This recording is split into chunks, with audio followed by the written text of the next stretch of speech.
Morning to all the students of B.Ed first year, paper 2, C2, unit 2,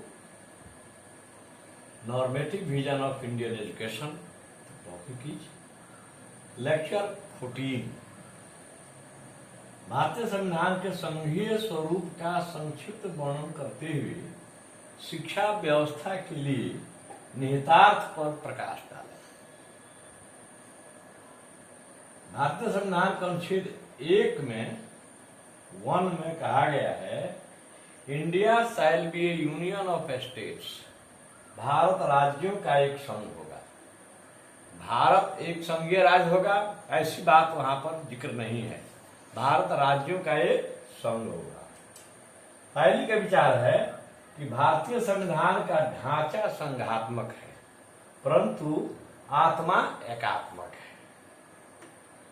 भारतीय संविधान में संघात्मक स्वरूप की निम्नलिखित प्रमुख विशेषताएं पाई जाती हैं। एक है दोहरी शासन व्यवस्था।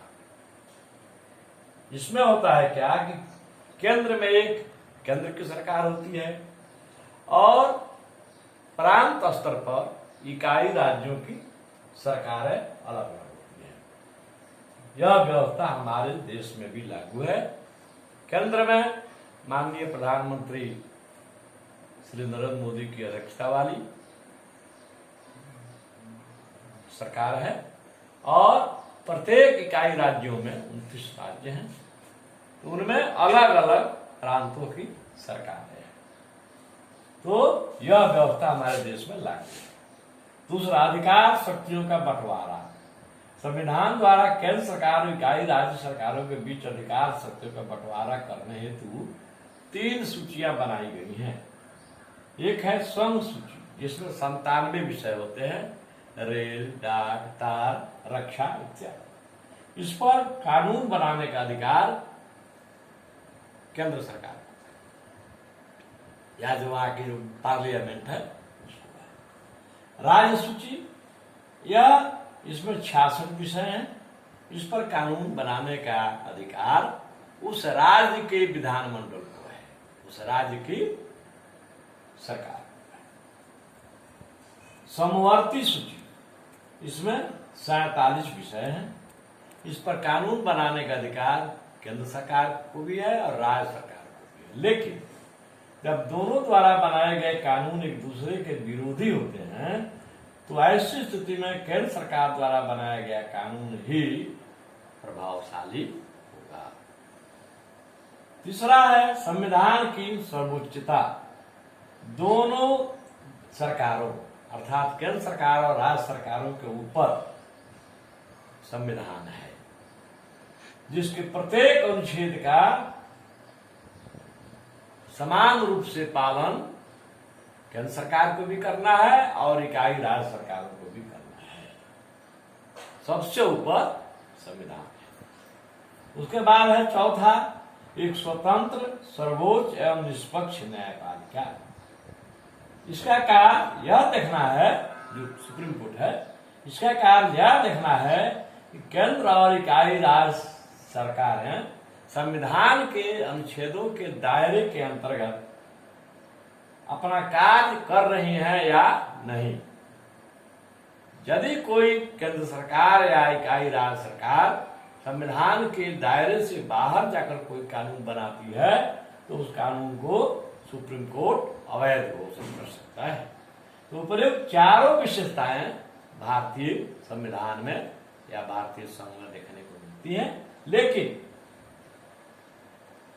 इसमें इकाई एकात्मक सरकार की भी विशेषताएं पाई जाती हैं। जैसे स्वर्ण सूची पर तो इसको अधिकार है केंद्र सरकार को कानून बनाने का। राज्य सूची के विषयों पर भी संकट काल लागू होने पर देश में या राज्य में केंद्र सरकार ही कानून बना सकती है और समवर्ती सूची पर भी केंद्र सरकार ही कानून बना सकती है। इसके अलावा भी जो कुछ विषय छूट गए होंगे वे अवशिष्ट सूची में आते हैं, उन पर भी कानून बनाने का अधिकार केंद्र सरकार को ही है। तो इस प्रकार हम देखते हैं कि संकट काल में पूरी शक्ति जो है केंद्र सरकार के जो राज्य प्रधान होते हैं, राष्ट्रपति, उनके हाथों में जाकर सिमट जाती है, जो अपने राज्यपालों के माध्यम से प्रत्येक इकाई राज्यों में शासन करते हैं। इसीलिए ठीक ही कहा गया है, पायली महोदय ने कहा है कि भारतीय संविधान का ढांचा संघात्मक है, लेकिन उसकी आत्मा जो है एकात्मक है, क्योंकि इसमें एकात्मक सरकार की भी विशेषताएं पाई जाती हैं। आइए हम लोग को चलना है मुख्य रूप से शिक्षा व्यवस्था के लिए निहितार्थ। वर्तमान युग में शिक्षा व्यवस्था लोकतांत्रिक समाज में राजनीति से प्रभावित होती है। इसीलिए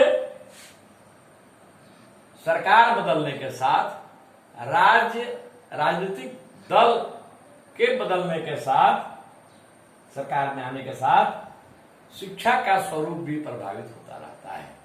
इसलिए कभी 12+1+2 था, कभी 11+2+2 था, अभी 10+2+3, सब मिलाकर 15 होना चाहिए, 15%।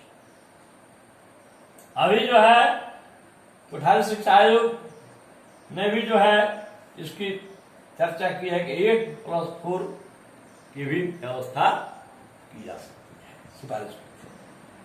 तो यह सरकार बदलने के साथ साथ राजनीतिक दलों के सत्ता के आने के बाद उनके अनुसार शिक्षा प्रभावित होती रहती है। जैसे 1977, 1980 के पहले 1980 के पहले अंग्रेजी अनिवार्य विषय के रूप में उच्च विद्यालयों में पढ़ाई जाती थी।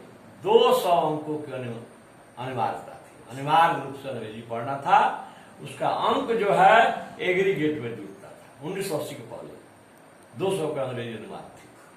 लेकिन 1980 के बाद जो है, जब जनता पार्टी की सरकार कुछ दिन के लिए बनी थी 77 से 80 के बीच में, तो उसने विधेयक पास किया था। यहाँ पर राज्य सरकार में माननीय कर्पूरी ठाकुर जी मुख्यमंत्री थे कि अंग्रेजी की अनिवार्यता हटा दी जाए। तो कांग्रेसी शासन के द्वारा जो अंग्रेजी की अनिवार्यता थी, तो ये जनता दल की जब सरकार बनी, उसकी अनिवार्यता हटा दी गई। आज अंग्रेजी क्या है, केवल पास मार्क्स लाना है। पास मार्क्स भी नहीं लाना है, केवल अपीयर हो जाना है परीक्षा में। अपीयरेंस अनिवार्य है, पास मार्क्स लाना अनिवार्य नहीं है। मेरे कहने का मतलब है कि लोकतंत्र में शिक्षा बहुत मायने रखती है। लोकतंत्र की जो सफलता है वह शिक्षा पर ही निर्भर करती है। इसीलिए लोकतांत्रिक समाज में शिक्षा राजनीति से ही प्रभावित होती है।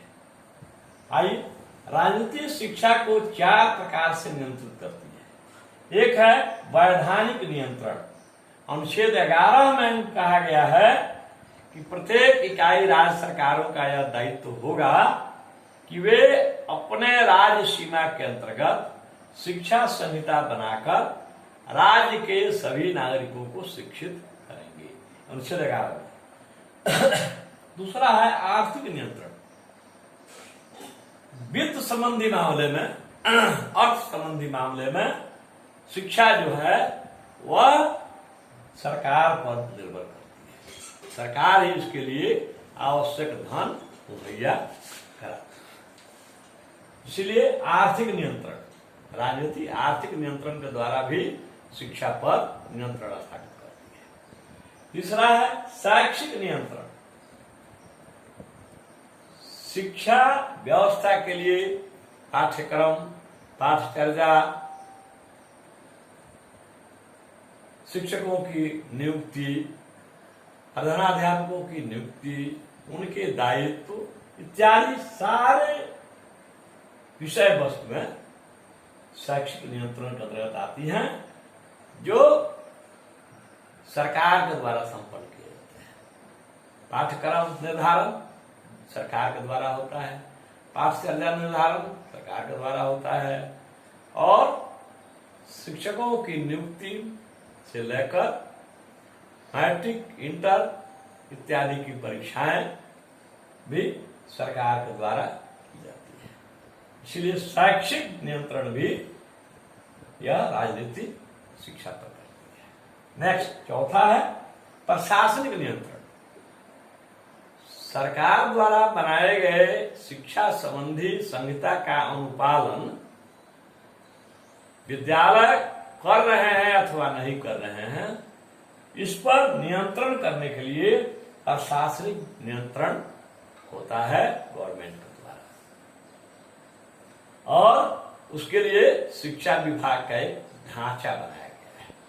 जैसे राज्य में है, सबसे ऊपर है मुख्यमंत्री, उनके बाद उप मुख्यमंत्री, उनके बाद शिक्षा मंत्री, उनके बाद शिक्षा विभाग के प्रधान सचिव, उनके बाद निदेशक, उनके अंदर फिर सहायक निदेशक, कई उप शिक्षा निदेशक, कई सहायक निदेशक, फिर प्रमंडल में आरडीडी क्षेत्रीय शिक्षोप निदेशक, जिले में जिला शिक्षा पदाधिकारी, फिर उनके अंदर डीपीओ जिला कार्यक्रम पदाधिकारी अनेक होते हैं, 5, 6, 7 भी होते हैं।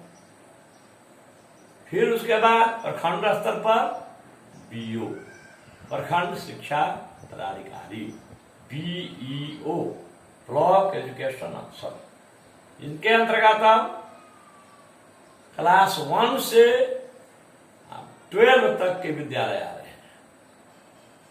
क्लास 1 यानी प्राइमरी स्कूल, उसी में फिर आगे सीनियर प्राइमरी स्कूल या मिडिल स्कूल, फिर हाई स्कूल, फिर +2 हाई स्कूल, ये सब उसमें उनके अंतर्गत आते हैं, बीओ के अंतर्गत। एक समय था इस बीओ का पोस्ट जो था उसमें लिखाता था बीईईओ ब्लॉक एजुकेशन एक्सटेंशन अफसर, प्रखंड शिक्षा प्रसार पदाधिकारी। तो इनका कार्य केवल वर्ग 1 से 5 तक के विद्यालयों का निरीक्षण करना था। ऊपर के विद्यालयों का निरीक्षण वर्ग 8 तक वो डिप्टी इंस्पेक्टर ऑफ स्कूल्स खैर तो जाता है। तो इन 4 माध्यमों से राजनीतिक शिक्षा को प्रभावित करती है, नियंत्रित करती है। और प्रयुक्त विवरण से स्पष्ट हो जाता है कि राजनीतिक शिक्षा को अनेक प्रकार से नियंत्रित करती है, जो कि हम लोगों ने अभी अवलोकन करके देखा है। आज हम लोग का इकाई 2 कंप्लीट हो गया, इकाई 1 भी कंप्लीट हो गया, इकाई 5 भी कंप्लीट हो गया है। फिर आगे देखेंगे। धन्यवाद।